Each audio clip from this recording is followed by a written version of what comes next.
Assalamualaikum warahmatullahi wabarakatuh. Alhamdulillahirrahmanirrahim. Wabihi nasta'in wa la umurtun jabadin. Wassalatu wassalamu ala asrofil anbiya'il mursalin Sayyidina Maulana Muhammadin. Langsung saja, perkenalkan nama saya Dewi Nur Maulida, NIM 21081021006, kelas PBA 2B, Fakultas Ilmu Tarbiyah dan Keguruan. Di sini saya akan memaparkan materi tentang bahasa dan bangsa Arab. Tinjauan umum bahasa Arab. Bahasa Arab menjadi satu dari 6 bahasa resmi di Persatuan Bangsa-Bangsa atau PBB, selain bahasa Cina, Inggris, Prancis, Spanyol, dan Rusia. Resolusi 3190 Majelis Umum PBB tertanggal 18 Desember 1973 telah menetapkan bahasa Arab sebagai bahasa resmi internasional PBB, dan oleh karena itu di setiap tanggal 18 Desember diperingati Hari Besar Bahasa Arab Sedunia. Bahasa Arab menjadi bahasa nasional di 22 negara anggota PBB, antara lain Maroko, Aljazair, Tunisia, Libya, Saudi Arabia, Yaman, Oman, dan lainnya. Dan juga digunakan sebagai bahasa ritual keagamaan untuk lebih dari 1,5 miliar muslim di seluruh dunia. George Weber, seorang ahli bahasa, menetapkan bahasa Arab di peringkat kelima sebagai bahasa terbesar dan berpengaruh sedunia di antara bahasa-bahasa manusia lainnya, di bawah bahasa Inggris, Prancis, Spanyol, dan Rusia. Hal ini berdasarkan 6 formula yang ia kembangkan. Yang pertama, jumlah penutur utama atau penutur asli atau rumah. Yang kedua, jumlah penutur sekunder. Yang ketiga, jumlah dari populasi negara yang menggunakan bahasa. 4. Jumlah penggunaan bahasa tersebut secara internasional dalam bidang-bidang utama seperti pengetahuan, diplomasi, dan lain-lain. Yang kelima, kekuatan ekonomi negara-negara yang menggunakan bahasa tersebut. 6. Prestige kebahasaan dalam sosial sastra bahasa. Selanjutnya, ciri identik bahasa kuno. Ciri identik bahasa kuno antara lain terdapat kesamaan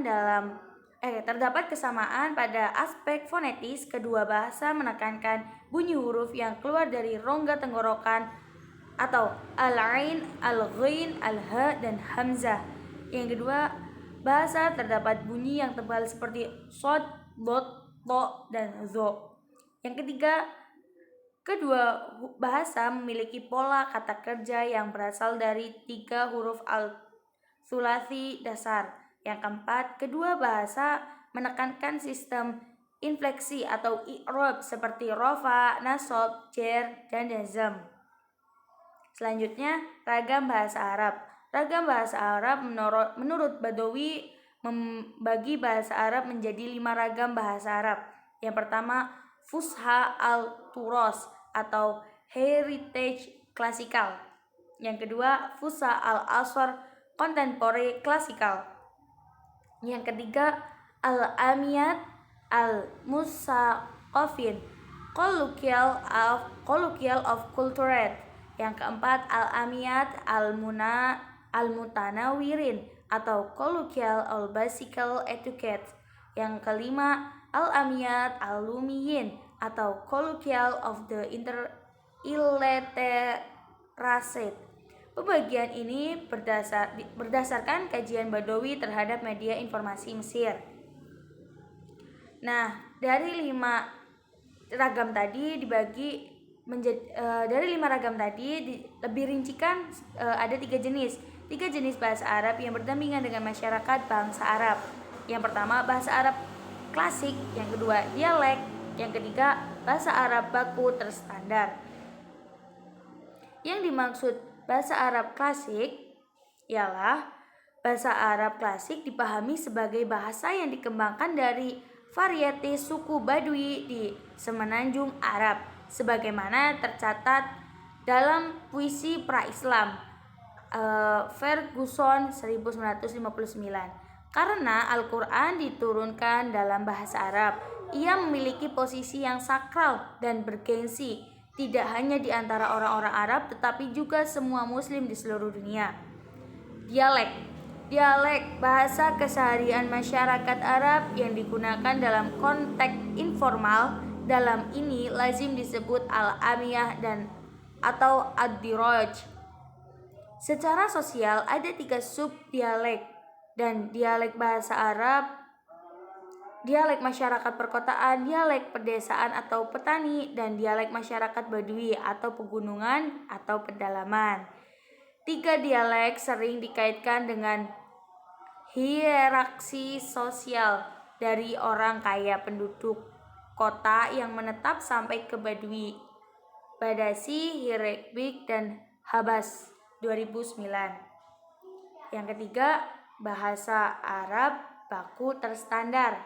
Bahasa Arab baku terstandar yang merujuk pada jenis bahasa yang telah terstandarisasi dan baku secara penggunaan oleh penuturan bahasa Arab dan digunakan di kalangan penutur bahasa Arab yang terdidik di dalam situasi formal seperti pendidikan dan literasi. Nah, yang dimaksud dalam literasi, kegiatan yang dimaksud literasi, kegiatan baca tulis. Tipe bahasa ini menjadi media utama dalam tulisan dan tuturan utama di semua negara Arab, terutama dalam pidato resmi dan acara penyiaran televisi. Selanjutnya, karakteristik bahasa Arab itu ada 2. Yang pertama, fonologi dan morfologi. Yang dimaksud fonologi, bila ditinjau dari aspek fonetik atau bunyi bahasa, di dalam bahasa Arab terdapat 6 bunyi vokal yang diwujudkan baik dalam format pendek maupun panjang. Bunyi vokal pendek disimbolkan dengan tanda bacaan tambahan pada huruf yang ditempatkan di atas maupun di bawah huruf Arab, yaitu fathah A, lalu domah U, kasroh I, dan yang panjangnya dengan harfu mad yaitu alif, wawu, dan ya. Morfologi. Morfologi, teori terstruktur kata atau morfologi biasanya fokus pada 2 isu utama. Yang pertama, bagaimana kata-kata terbentuk. Yang kedua, bagaimana kata-kata berinteraksi dengan sintaksis. Pada dasarnya, pola atau acuan kata atau wazan dalam bahasa Arab dan bahasa-bahasa Semit lainnya digunakan untuk tujuan yang berbeda-beda, baik secara morfologis, gramatikal, dan leksikal. Wazan bahasa Arab fa'ala menunjukkan nomina yang bermakna profesi atau seseorang.